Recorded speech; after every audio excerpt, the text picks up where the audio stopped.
Kalau kita melihat dunia ini seperti panggung untuk kita menari bahwa peran kita sekarang lagi orang baik yang dibohongi, kita melihat jernih ini hanya bagian dari panggung kehidupan. Banyak orang mau memulai bisnis nggak jalan-jalan takut. Ya 1 bulan digaji, kerja 1 bulan digaji. Ketika kamu bisnis 6 bulan nggak dapat duit, berhenti. Kalau bisnis, semua kerjamu nggak jadi duit. Jadi benih-benih yang tidak terlihat. Saya kehilangan uang 1,8 M Bank BRI.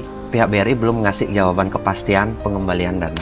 Saya lagi menulis buku tentang kitab perjalanan kematian. Lepaskan hal-hal yang kadang kamu merasa berat. Dan besoknya pelajaran melepaskan hadir dengan uang hilang 1,8 miliar. Ilmu itu akan melekat kalau menjadi kisah nyata. Kemarin saya nulis di atas kertas.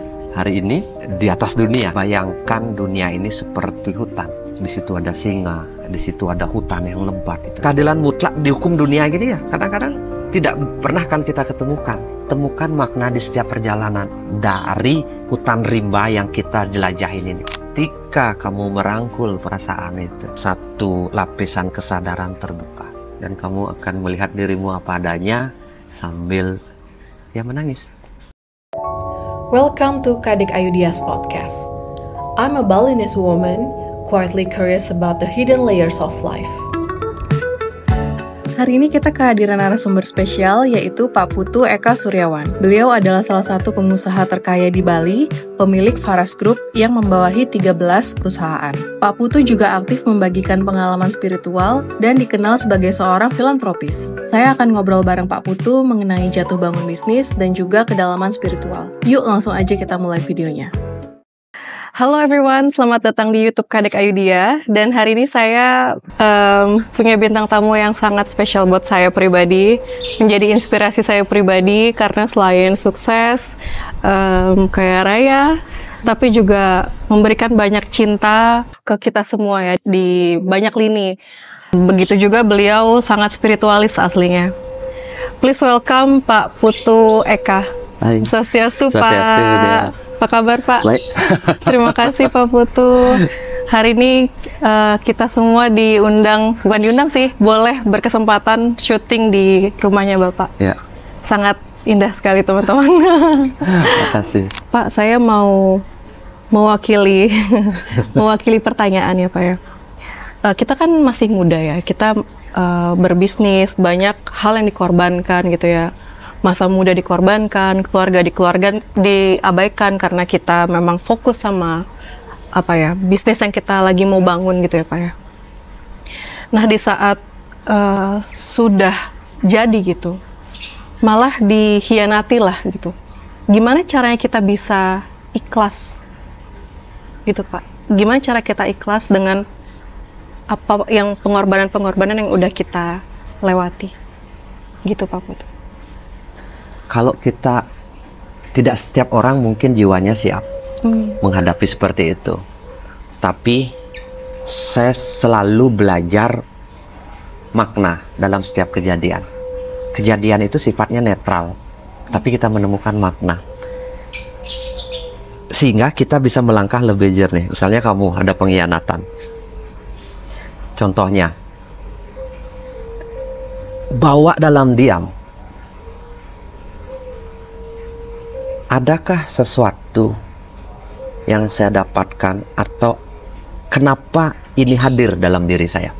Adakah sesuatu yang menyebabkan ini terjadi? Kenapa ini bisa hadir sama diri saya? Kenapa saya dikhianati? Ketika muncul perasaan marah, jangan pergi dari perasaan itu. Diam. Dengarkan apa omongannya dia. Kamu akan menemukan jawabannya. Kamu akan dapatkan pelajarannya. Ketika kamu dapat pelajaran, hal yang serupa tidak akan terulang lagi. Kan saya bilang, saya pernah sakit 9 hari tadi itu. Yeah. Tidak terulang hal yang sama. Karena saya masuk ke dalam sakit itu. Saya rasakan sakit itu. Kalau mau nangis, nangislah sejadi-jadinya ketika kita masuk dalam keadaan itu. Dalam ruang hening. Dalam kedalaman maksudnya. Dalam doa. Tuh. Bukan malah kita terseret ke bawah. Batin, intuisi, kesadaran akan memberikan pelajaran, memberitahu. Kalau dalam pengkhianatan, misalnya, ini pelajaranmu, masuk ke ranah hukum, misalnya lawan dia perdata gitu misalnya, tapi ini demi kebaikan bersama, tidak ada masalah, lakukan itu. Tapi kan bukan niatnya balas dendam ini, tapi sebuah kita menuntut hak atau keinginan, tidak ada masalah. Bukan orang yang baik itu adalah orang yang mengalah, belum tentu. Tapi kita sadar apa yang kita lakukan karena kita sempat duduk diam dengan masalah yang kita hadapi, sehingga kita tahu langkahnya. Gitu. Kapan saya harus melawan, kadang kapan saya harus mengalah, saya tahu. Tapi bukan ingin menyakiti hati orang lain. Ingin memberi ruang bahwa hidup ini adalah bagian dari permainan itu dan kita harus jalanin ini gitu loh. Seperti itu. Duduk diam itu yang jarang orang. Rata-rata orang refleks.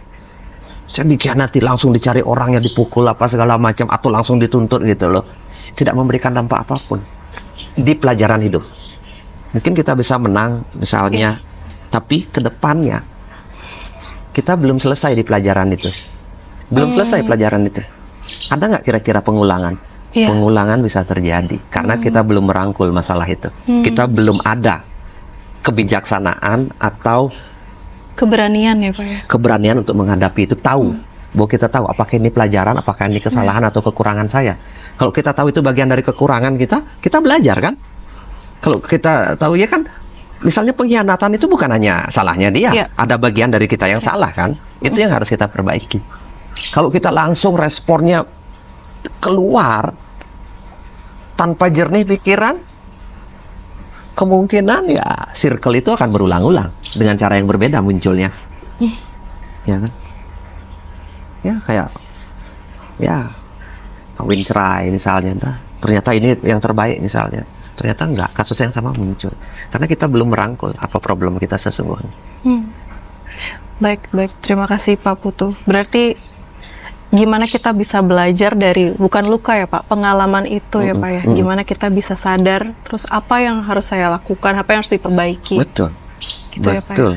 Karena nggak ada hidup ini flat, hidup ini naik turun, flat mati, tek tek, jantung kan tek tek, ya begitu. Kalau sudah begini ya kita sudah pulang ke rumah asal, kita sudah damai di rumah asal sana. Sana itu nggak tahu di mana, mungkin di sini, sana itu di sini gitu loh. Kita sudah pulang. Yang penting kita sadar itu adalah bagian dari tarian kehidupan. Kita hanya menari. Tapi seperti panggung dunia ini. Saya ngajar gini itu bukan karena saya lebih pintar dari dia ya. Saya dari pengalaman. Kalau semua kita lihat ini, semua itu adalah kita, nggak kuat kita ngadepin hidup. Tapi kalau kita melihat dunia ini seperti panggung, seperti sebuah panggung untuk kita menari sebuah drama, bahwa peran kita sekarang lagi tersakiti, peran kita sekarang lagi menata kehidupan, peran kita lagi jadi orang baik yang dibohongi gitu loh. Nanti ke depannya peran kita nanti menjadi begini. Kita melihat jernih, kita melihat seperti, oh ini hanya bagian dari panggung kehidupan. Ini hanya panggung kehidupan, bahwa suka dan duka itu datang silih berganti. Dan saya berjalan di atas suka dan duka ini, di atas semua pengalaman baik luka maupun kesenangan, hubungan, relasi. Di akhir cerita kita akan mengenal cinta itu sendiri. Apa? Pelajaran untuk mencinta sebenarnya. Ketika kita bisa melihat ini adalah panggung. Jadi kalau orang ada pengkhianatan, ujungnya kita bisa melihat terbalik. Malah kasihan kita melihat orang itu. Ujungnya bisa. Kalau kita melihat dari kedalaman bisa saja. Ternyata dia ada sesuatu yang melihat jiwa itu sebenarnya lagi menjerit di dalam. Malah kita kasihan dengan orang yang kita mengkhianati kita. Nanti ada model titik seperti itu. Bisa ngerasain enggak? Mungkin dia juga sedang terluka ya. Terluka. Dia tidak sadar. Dan kalau kita sadar bahwa ini panggung, kita menyadari itu. Makanya jaga jarak dengan kehidupan itu penting. Cari uang penting, sangat penting. Besok tidak bisa makan, kita bermasalah. Tapi ketika jalannya berbeda, jangan sampai kamu sakit. Itulah perannya menjaga jarak, melihat bahwa ini panggung. Kan tidak mesti wajib cari uang, wajib karena kita hidup, benar nggak? Benar. Tapi kalau tidak sesuai dengan apa yang kita ini, sakitnya terlalu dalam. Makanya butuh berjarak dengan kehidupan. Bahwa ini bagian dari kehidupan. Atau juga dua hari tidak makan, misalnya saya tetap hidup, tapi saya ada dalam cinta. Misalnya besok saya akan bercoba lagi melangkah. Karena setiap malam ada waktunya kita untuk merenung. Ya sama kayak wayang. Tahu wayang ya, orang dalang. Kalau dia lagi pentas, hidup ini. Permainan wayang. Kalau udah malam selesai wayangnya, diambil, taruh lagi di kotak. Dia sadar bahwa ini hanya panggung di sini, ini ngewayang, ini panggung. Tapi setelah itu kita sadar ada orang yang ada sesuatu yang menggerakkan kita, yang tidak bisa kita sebut siapa. Itulah dalangnya panggung kehidupan ini. Kita lagi pengen tahu dalangnya ini sebenarnya siapa yang menggerakkan kehidupan ini. Itulah pencarian terbesar manusia dalam kehidupan. Sebenarnya mencari siapa yang menjadi dalang dia dalam kehidupan, mencari jati dirinya sendiri. Ternyata sedalam itu ya Pak Putu ya. Saya sempat dengerin juga Pak, Bapak pernah bilang bahwa kita nggak akan sukses berbisnis atau apapun itu jika kita masih ada luka di dalam. Kenapa? Apa hubungannya luka itu dengan kesuksesan ya Pak? Kita melihat segala sesuatunya tidak netral, gitu. Kalau kita berbisnis ya, kalau kita melihat segala sesuatunya, misalnya kita pernah dikhianati, contoh, tapi tidak beres. Kita sangat hati-hati sekali memulai bisnis, akhirnya nggak jalan-jalan bisnis kita. Betul Pak. Hati-hati sekali. Jadinya kesadaran itu, kita melihat semua itu dengan netral itu penting sekali. Banyak orang mau memulai bisnis nggak jalan-jalan, takut. Karena dia ada luka tentang ketakutan, ada pengalaman tentang dulu apapun masalah mereka waktu kecil kah, didikan orang tua kah, dibully waktu SD kah, waktu SMP, SMA. Itu ke bawah untuk memulai, jangan ke sana, jangan ke sini. Tuh, kan gitu, itu bagian dari pengalaman hidup atau luka batin sebenarnya. Sehingga kita setiap melangkah, bener nggak ya? Bener nggak ya? Betul. Itu contohnya. Ya, banyaklah, sehingga kita gagal dalam bisnis. Sehingga kita ide kreatif kadang nggak muncul. Kebiasaan kita kan ide kreatif dalam bisnis misalnya nggak muncul. Kenapa? Kita ada pengalaman, saya sebut pengalaman ya, bahwa kalau kita kerja dapat uang. Ada pengalaman. Karena rata-rata orang jadi karyawan. Kerja 1 bulan digaji, kerja 1 bulan digaji. Itu pengalaman atau luka sebenarnya, wajib kamu. Ketika kamu bisnis 6 bulan nggak dapat duit, berhenti. Karena kita punya pengalaman bahwa setiap kerja jadi duit. Kalau bisnis, semua kerjamu nggak jadi duit. Semua kerjamu jadi pengalaman. Semua kerjamu menjadi benih-benih yang tidak terlihat. Kita lagi menanam benih ini. Kapan dia muncul, kita nggak tahu. Setelah muncul pun belum bisa dimakan. Berbuah dulu, bisa 10 tahun berbuahnya, bisa 3 tahun berbuahnya. Dalam masa itu, kamu nggak makan. Atau kamu nggak bisa menjadi kaya dalam masa 10 tahun. Masa itu kamu hanya sekedar bisa makan, kamu hanya sekedar bisa melewati hidup yang sebelumnya kamu pikir pasti dapat uang. Itu bagian dari pengalaman. Makanya saya bilang, lihat hidup ini secara netral. Karena pengalaman sangat mempengaruhi pola pikir kita di depan. Pengalaman atau seperti yang disebut luka-luka yang kita tidak sadari itu adalah luka, itu masalah. Pentingnya duduk diam dan merangkul masalah. Itulah kenapa saya meditasi setiap hari. Karena setiap meditasi banyak sekali muncul pikiran yang seperti itu yang akan kita rangkul bersama. Baik Pak Putu, berarti perlu ya kita itu untuk meditasi setiap hari atau mendalami diri setiap hari? Ada nggak sih mungkin meditasi yang Bapak lakukan setiap hari? Mungkin bisa di-share ke kita semua. Meditasi itu saya rutin 2 kali sehari, 2 kali rutin. Ya mungkin lupa sekali, bukan lupa, tidak di tempat yang sama. Kadang saya duduk, ya pas di kantor duduk gitu kan, tapi rutin lah. Kalau di rumah rutin 2 kali.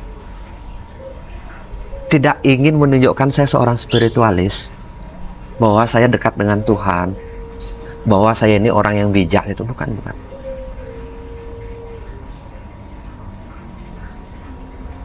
Kita menyayangi orang lain. Banyak sekali kita menyayangi orang lain. Kita melakukan kebaikan buat orang lain. Tapi adakah kamu punya waktu untuk menyayangi dirimu sendiri dalam diam? That is meditasi. Itulah meditasi. Menyayangi dirimu dalam diam. Mengenal dirimu sendiri. Kamu punya anak, kamu sayangi. Kamu punya pasangan, kamu sayangi. Kamu punya bisnis, kamu sayangi. Kamu punya rekan bisnis, kamu sayangi. Kamu punya pelanggan, kamu sayangin. Semua kamu sayangin. Tapi pernahkah kamu duduk diam menyayangi dirimu sendiri? That is meditasi. Saya nggak bisa jelasin itu. Duduk diam itu adalah bagian dari menyayangi diri sendiri. Ya, menyadari nafasmu, menyadari semua pikiranmu yang muncul, datang dan pergi, menyadari hatimu yang kosong. Hanya dengan tarikan nafas kamu sadar duduk. Ya, 10, 20 menit, 30 menit. Buka mata, terasa utuh kembali hidup. Besok kamu akan penuh lagi untuk melayani kehidupan. Saya nggak bisa lebih dalam lagi bercerita karena itu pengalaman batin. Yang penting masuk kita ke dalamnya. Ya. Terima kasih Pak Putu. Saya juga berusaha untuk menyayangi diri sendiri lebih lagi gitu ya Pak. Terkadang kita lupa untuk berterima kasih sama diri sendiri. Betul. Mensyukuri diri sendiri udah bertahan sejauh ini. Betul. Makasih Pak. Ya. Saya nonton TikTok Bapak. Nonton TikTok Bapak akhir-akhir ini Bapak pernah bilang, bukan pernah bilang ya, baru kehilangan uang 1,8 miliar ya Pak ya, di perusahaan, di suatu bank lah ya Pak. Gimana sih Pak bisa terjadi dan gimana Bapak bisa menghadapi hal-hal seperti itu Pak? Hal biasa lah ini. Saya kehilangan uang 1,8 M di sebuah bank BUMN, Bank BRI. Ya, karena hacker. Oh ya. Dan sampai saat ini hampir sudah kejadiannya 2 atau 3 minggu ya. 3 minggu mungkin ya. 3 minggu pihak BRI belum ngasih jawaban kepastian pengembalian dana. Dan terus terang, secara pribadi saya sudah lupa. Saya butuh hanya waktu 1 hari untuk mengembalikan rasa batin saya. Karena pada saat itu saya lagi menulis buku. Saya sering bilang menulis ya, menulis buku buat diri sendiri. Kalau suatu saat saya bagikan kepada orang lain, mungkin itu saatnya. Saya lagi menulis buku tentang perjalanan kematian, kitab perjalanan kematian. Di situ salah satu pelajaran yang lagi saya hadapi ketika saya menulis adalah untuk kamu bisa melewati perjalanan batin kematian, belajarlah mulai dari kehidupan. Lepaskan hal-hal yang kadang kamu merasa berat. Pakaian yang kita sayangi, gitu kan. Kita mulai belajar melepaskan. Lepaskan identitas kamu sekali waktu, berjalan tanpa nama, tidak dikenal orang, jalan aja pakai harusnya biasa pakai pakaian gini, kita berjalan ya yang bukan identitas ini lo disorot Putu Eka tanpa nama, berjalan. Lagi menulis begitu. Dan besoknya pelajaran melepaskan hadir dengan uang hilang 1,8 miliar. Langsung saya. Kenapa saya jauh lebih tenang? Karena saya langsung merasa, wow, ilmu itu akan melekat kalau menjadi kisah nyata, menjadi pelajaran langsung. Paham ya? Iya. Melepaskan, ya tidak di kertas-kertas. Kemarin saya nulis di atas kertas. Hari ini di atas dunia, di atas panggung kehidupan terjadi, hilang. Ya, saya jawab gitu. Tapi apakah secara hukum dunia saya mengikhlaskan? Saya ikhlas. Tapi apakah ini saya buat menjadi sebuah pelajaran? Saya lagi bertimbang. Pelajaran itu maksudnya karena akhirnya saya dapat informasi banyak sekali orang uang hilang dan tidak bisa menagih. Hilang begitu saja, menguap, diambil orang itu. Saya agak menata hati, kalau ini tidak selesai, ada peluang, tapi dengan niat tulus dan baik. Ada peluang, tapi masih 50-50. Saya masuk perdata. Masuk apa? Ke pengadilan untuk kayak gini loh. Ketika saya bilang sama tim saya di bawah, mohon maaf sementara saya tidak menggunakan rekening BRI kan gitu kan, uang saya lagi ini. Di grup itu puluhan orang, saya pernah hilang duitnya 5 juta, ada hilang ini. Pak, seperti suarakan itu. Bukan berarti supaya ada kelegaan walaupun uangnya sudah hilang. Bener nggak sebenarnya saya salah ini gitu loh. Uang itu hilang begitu saja, lenyap oleh hacker dan dianggap kita yang salah itu. Kan uang bukan kita yang salah, kan dicuri orang, bukan banknya yang mencuri gitu. Nah, saya pengen ya biar ada kelegaan, kita mungkin ada kemungkinan, tapi belum saya putuskan untuk ini pun belum ada jawaban dari pihak BRI-nya gitu. Tapi di balik semua itu bisa lihat nggak perasaan saya nggak ada, karena istilahnya pengalaman itu tidak membuat saya luka karena malamnya ada kok hebat ya, langsung ditunjukkan ketika intinya gini, jiwa saya lagi butuh itu, paham nggak? Badan saya lagi butuh itu, karena jangan sampai badan ini mengganggumu ketika kamu nanti tahap meninggal. Jangan sampai nama besarmu membuat kamu takut untuk meninggalkan segalanya. Jangan sampai identitasmu, kekayaanmu itu hanya bagian dari kehidupan.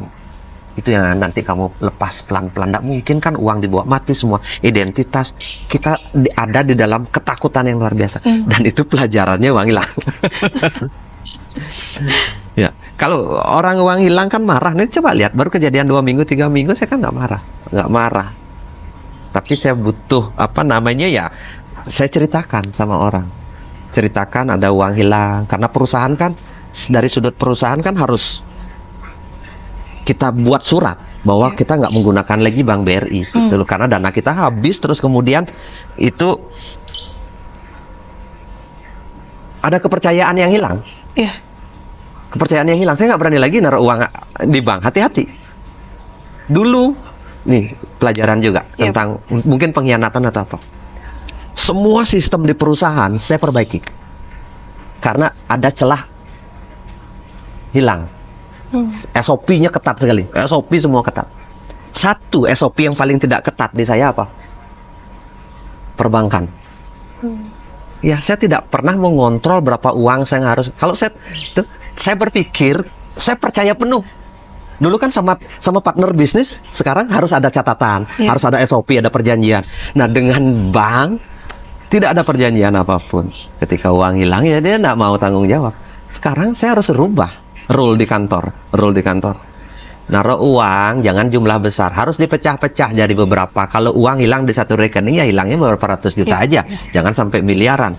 Tuh jangan saya pecah. Dulu kan, sekarang dana saya bisa gelontongan gede sekali.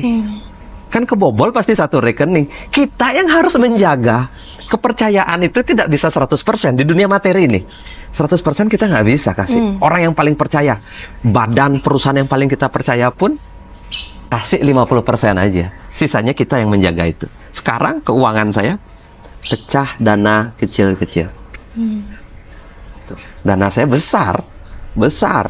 Walaupun dipercaya dan kecil-kecil, hilang satu nggak ada masalah, hanya 100 juta atau 200 juta, jangan sampai miliaran begitu. Pelajaran hidup. Dulu saya sangat percaya sama perbankan, sekarang enggak saya bilang di dunia itu. Bukan saya menyalahkan banknya, ya dia juga nggak mau rugi kan.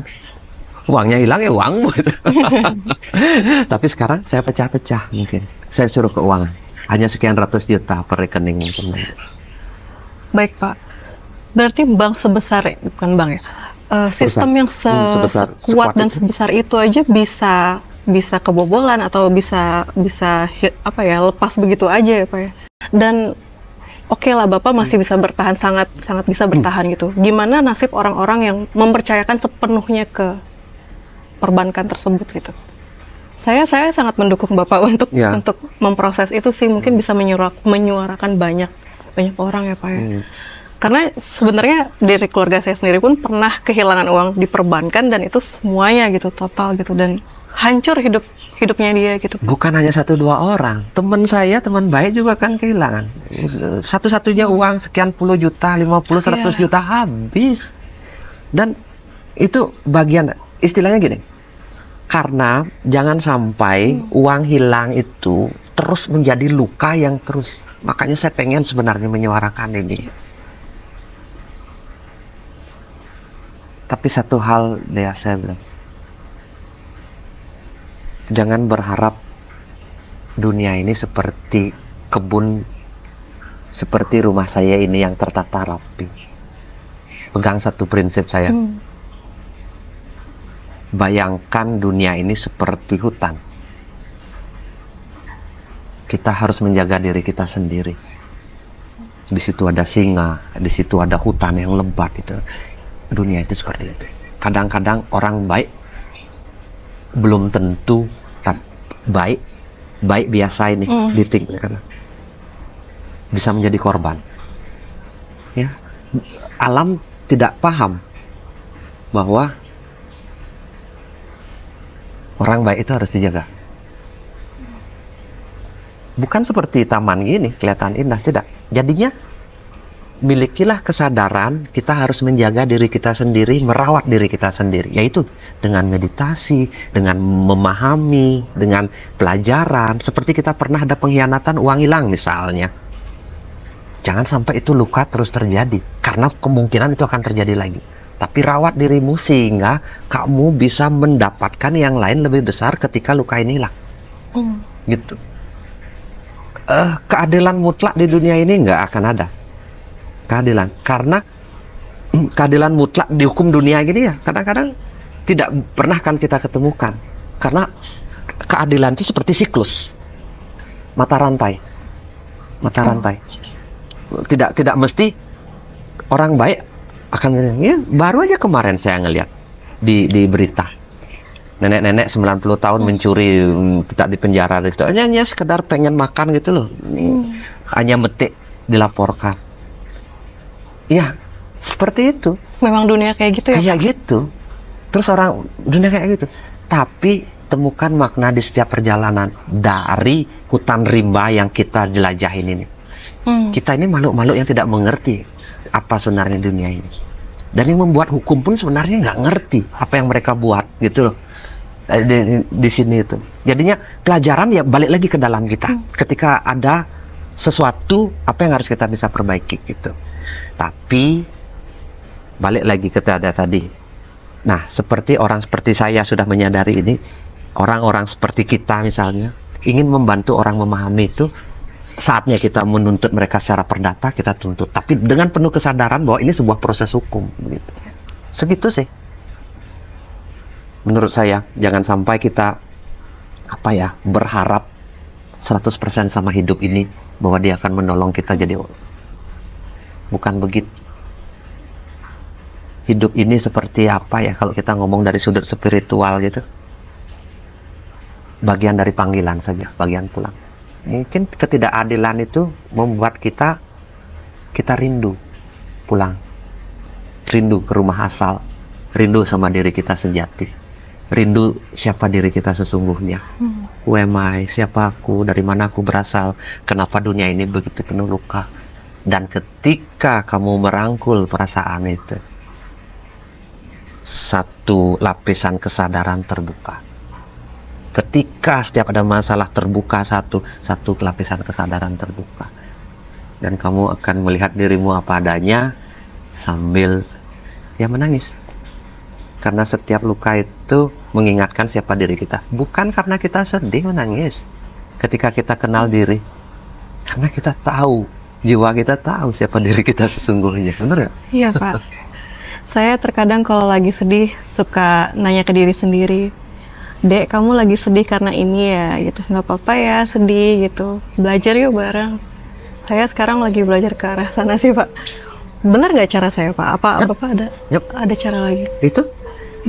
Dan jawabannya bisa datang sendiri gitu. Bahkan semesta yang bantu saya merasa seperti itu sih, Pak. Betul. Saya tidak berani mengatakan bahwa cara saya terbaik ya. Setiap orang punya cara. Kalau kita lihat orang kampung pun dia happy banget dengan keadaannya masing-masing kan. Tapi tadi saya suka caranya, tidak menjauh, melihat secara jernih dan akan muncul. Bukan jawaban, menjadi netral. Karena itu pikiran, apapun yang kita amati dia menjadi netral. Kita amati saja, rasakan. Kalau kita tidak bisa ngomong, cukup hadirkan. Tarik nafas panjang, hadirkan lagi. Oh iya ya, begini ya rasanya. Masuk ke dalam, Jangan takut masuk ke dalam sana.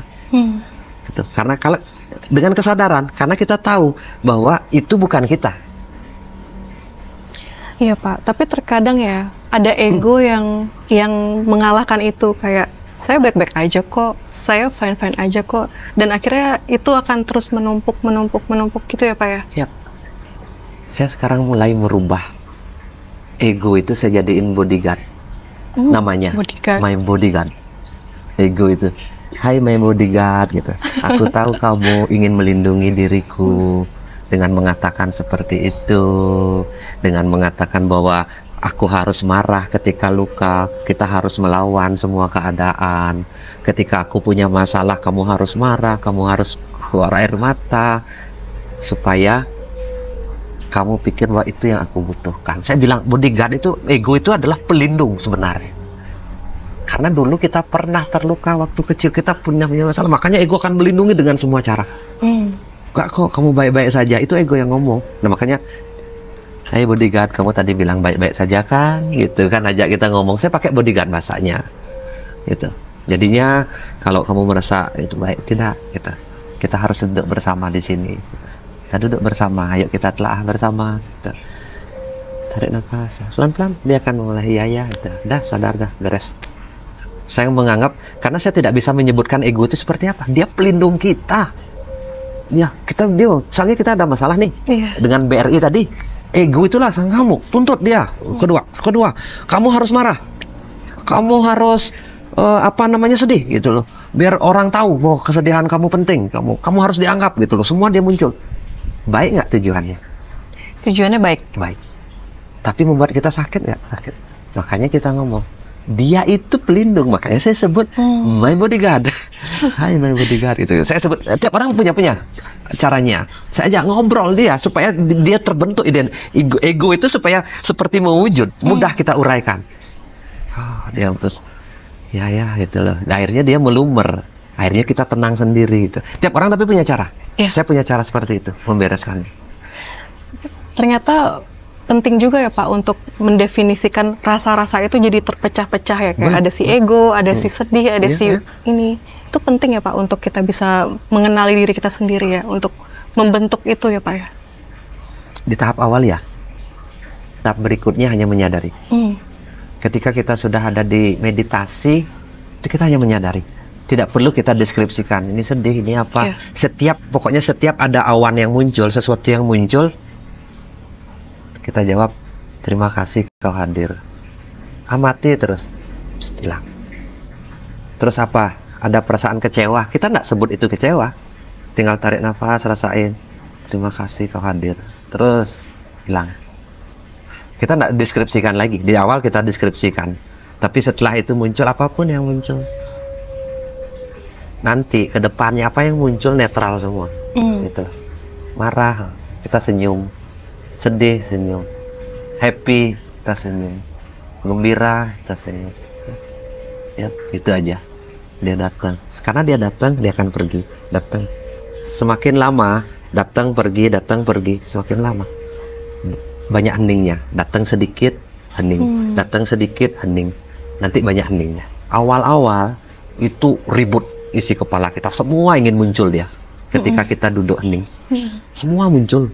Marah, kecewa, trauma, masa kecil, masa depan, ketakutan masa depan. Semua muncul. Waktu kecil kita ingat kejadian masa lalu. Kalau kita meditasi itu, semua muncul. Ingin hadir dia, ingin muncul, ingin diamati. Tapi berjalan waktu, pelan-pelan yang berjalan waktu, jeda, muncul lagi, jeda, muncul lagi. Enak. Seperti itu. That is meditasi. Makasih Simple, Pak kan? Putu. Ya, saya akan belajar lagi untuk mendalami diri sendiri. Terima kasih Pak. Saya sekarang mau nanya soal kepemimpinan, cara leadership ya Pak. Pak Putu sendiri kan punya ratusan karyawan, puluhan ribu mitra gitu ya Pak. Gimana caranya bisa menghandle sebesar itu Pak?